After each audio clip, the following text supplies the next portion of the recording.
ನೋಡಿ ಇವರೇ, ಕಾಶ್ಮೀರ್ ಇಶ್ಯೂ ಏನಿದೆ ಅದು ಬೈಲ್ಯಾಟ್ರಲ್ ಇಶ್ಯೂ, ಒಪ್ತೀರಾ ಎಲ್ಲರೂ? ಯಾವತ್ತೂ ಕೂಡ ಅದು ಅಂತಾರಾಷ್ಟ್ರೀಯ ಮಟ್ಟಿಗೆ ಬೇರೆ ದೇಶದವರು ಅದಕ್ಕೆ ಹಸ್ತಕ್ಷೇಪ ಮಾಡಿರಲಿಲ್ಲ. ಆದರೆ 2 ದಿನದಲ್ಲಿ 3 ಬಾರಿ ಅಮೆರಿಕದ ಅಧ್ಯಕ್ಷರು ಡೊನಾಲ್ಡ್ ಟ್ರಂಪ್ ಅವ್ರ ಸ್ನೇಹಿತರು ಪದೇ ಪದೇ ಹೇಳ್ತಾ ಇದ್ದಾರೆ, ನಾನು ಮಧ್ಯಸ್ಥಿಕೆ ವಹಿಸಿದ ಮೇಲೆ ಇದು ಯುದ್ಧ ವಿರಾಮ ಆಗಿದೆ ಅಂತ.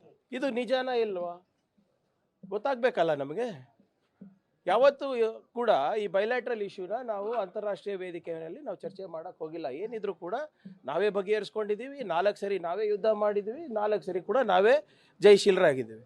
ಈಗ ಡೊನಾಲ್ಡ್ ಟ್ರಂಪ್ ಅವರು ಪದೇ ಪದೇ ನಿನ್ನೆಗೂ ಕೂಡ ಮೋದಿ ಅವರು ಮಾತಾಡೋದಕ್ಕಿಂತ ಮುಂಚೆ 1 ತಾಸು ಮುಂಚೆ ಅವರೇ ಪ್ರೆಸ್ ಸ್ಟೇಟ್ಮೆಂಟ್ ಕೊಟ್ಟಿದ್ದಾರೆ.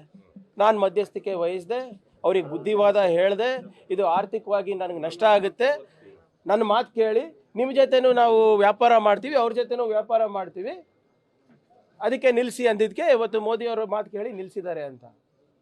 ಈಗ ಡೊನಾಲ್ಡ್ ಟ್ರಂಪ್ ಅವರು ಹೇಳ್ತಾರೆ ನನ್ನಿಂದ ಆಗಿದೆ ಅಂತ. ಪಾಕಿಸ್ತಾನ ಪ್ರಧಾನಮಂತ್ರಿಗಳು ಪಾರ್ಲಿಮೆಂಟನ್ನು ಕರೆದು ನಾವೇ ಜಯಶೀಲರಾಗಿದ್ದೇವೆ ಅಂತ ಘೋಷಣೆ ಮಾಡ್ತಾರೆ. ನಮ್ಮ ಪ್ರಧಾನಮಂತ್ರಿ ರಾತ್ರಿ 8 ಗಂಟೆಗೆ ಬಂದು ಮನ್ ಕಿ ಬಾತ್ ಹೇಳ್ತಾರೆ. ನಾವು ಏನಕ್ಕೆ ನಂಬಬೇಕು? ನಾವು ಕೇಳ್ತಾ ಇರೋದೇನು, ಆಲ್ ಪಾರ್ಟಿ ಮೀಟಿಂಗ್ ಅಟೆಂಡ್ ಆಗಿ ಅಂತ. ಅಟೆಂಡ್ ಆಗಿ ನಮಗೆಲ್ಲರಿಗೂ ಹೇಳಿದರೆ ನಾವು ಒಪ್ತಾ ಇದ್ವಲ್ಲ? ನಾವೇನಾದರೂ ಅವರ ನಿರ್ಧಾರಕ್ಕೆ ನಾವು ತದ್ವಿರುದ್ಧವಾಗಿ ನಡ್ಕೊತಾ ಇದ್ವಾ? ಭಾಳ ಸ್ಪಷ್ಟವಾಗಿ ಹೇಳಿದ್ದೀವಿ, ರಾಷ್ಟ್ರದ ಹಿತಾಸಕ್ತಿಗೋಸ್ಕರ ನಾವು ಸಂಪೂರ್ಣವಾಗಿ ನಿಮ್ಮನ್ನು ಬೆಂಬಲಿಸ್ತಾ ಇದ್ದೇವೆ, ನಿಮ್ಮನ್ನು ನಾವು ನಂಬಿದ್ದೇವೆ. ನಮ್ಮನ್ನು ಯಾಕೆ ನಂಬ್ತಾ ಇಲ್ಲ ನೀವು?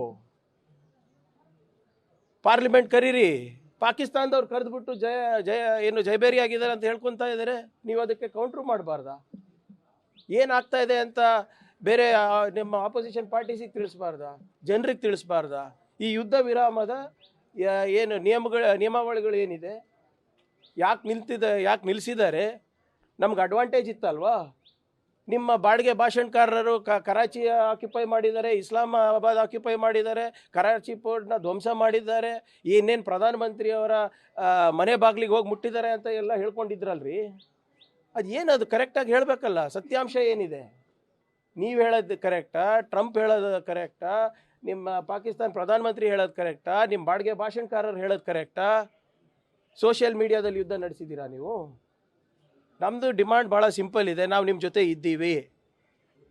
ನೀವು ನಮ್ಮ ದೇಶದ ಹಿತಾಸಕ್ತಿ ಕಾಯಲಿಕ್ಕೆ ಏನು ನಿರ್ಣಯ ತಗೋತೀರಾ, ಅದು ಏನು ಕದನ ವಿರಾಮನೇ ಇರ್ಬೋದು, ನಿಮ್ಮ ಜೊತೆ ಇದ್ದೀವಿ.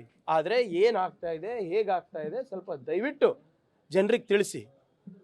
ಜನರಿಗೆ ದಾರಿ ತಪ್ಪಿಸೋದಲ್ಲ.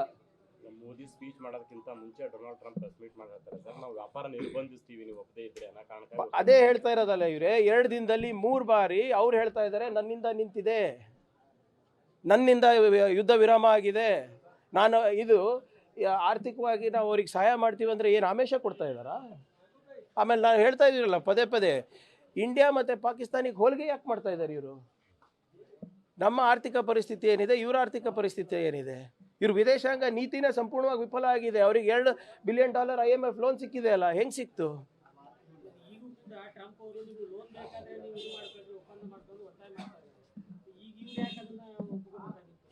ಅದು ಅವರಿಗೆ ಅದೇ ಕೇಳಕ್ಕೆ ತಾನೇ ಹೇಳ್ತಾ ಇರೋದು ಪಾರ್ಲಿಮೆಂಟಿಗೆ ಬನ್ನಿ ಅಂತ.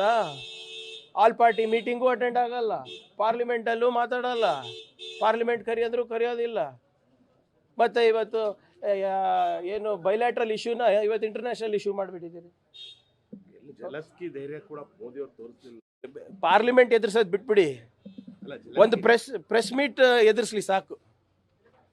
11 ವರ್ಷದಲ್ಲಿ ಒಬ್ಬ ಪ್ರಧಾನಮಂತ್ರಿ ಆಗಿ ಒಂದು ಪ್ರೆಸ್ ಮೀಟ್ ಮಾಡೋದು ಸಾಮರ್ಥ್ಯ ಇಲ್ಲ.